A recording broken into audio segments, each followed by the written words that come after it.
Talent ని ప్రోత్సహించడంలో ఎప్పుడు ముందుండే హీరోస్లో ఒకరు సూపర్ స్టార్ మహేష్ బాబు.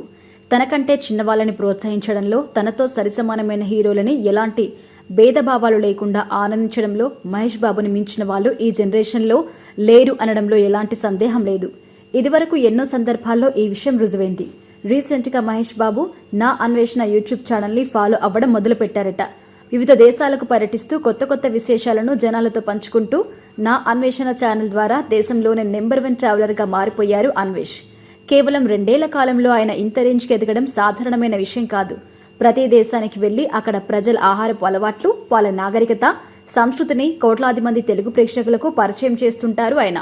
ఈ ఛానల్ కి 2 మిలియన్స్ కి పైగా ఫాలోవర్స్ ఉన్నారు. ఎంతో మంది సెలబ్రిటీస్ కూడా ఈ ఛానల్ ని ఫాలో అవుతుంటారు. ఇప్పుడు ఆ జాబితాలోకి సూపర్ స్టార్ మహేష్ బాబు కూడా చేరిపోయారు. మనందరికీ తెలిసిందే మహేష్ బాబు టూర్స్ వేయడం అంటే ఎంత ఇష్టమో. కాస్త ఖాళీ సమయం దొరికినా ఆయన తన కుటుంబంతో కలిసి దేశాలకు వెళ్లిపోతుంటారు. బహుశా టూర్స్ మీద ఆయనకి ఉన్న అమితాసక్తి కారణంగానో ఏమో నా అన్వేషణ ఛానల్ ని ఫాలో అయ్యేలా చేసింది.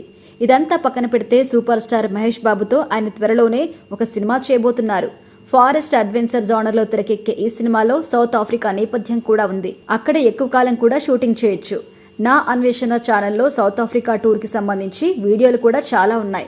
అక్కడి జనాలతో ఆయన మమేకమై వాళ్లతో కలిసిపోయి కొన్ని రోజులు గడిపిన వీడియోస్ కూడా ఉన్నాయి. ఇవన్నీ మహేష్ బాబు తన సినిమా అవసరం కోసం చూసి ఉండొచ్చు. అన్వేష్ టాలెంట్, కష్టాన్ని చూసి ముగ్ధుడై ఆయన ఛానల్ ని అనుసరించి ఉండొచ్చు. ఇది నిజంగా అన్వేష్ కి ఎంతో గర్వకారణం అనే చెప్పాలి. 1000 కోట్ల రూపాయల బడ్జెట్ తో దేశం గర్వించదగ్గ సినిమా తీయబోతున్న రాజమౌళి, మహేష్ బాబు లాంటి ప్రముఖులకు కూడా అన్వేష్ కష్టపడి క్రియేట్ చేసిన వీడియోస్ రిఫరెన్స్ అవసరం పడింది. ఇకపోతే రీసెంట్ గానే పూజా కార్యక్రమాలు జరుపుకున్న ఈ సినిమా కాంబినేషన్ అతి త్వరలో రెగ్యులర్ షూటింగ్ ని కూడా మొదలు పెట్టబోతుందట.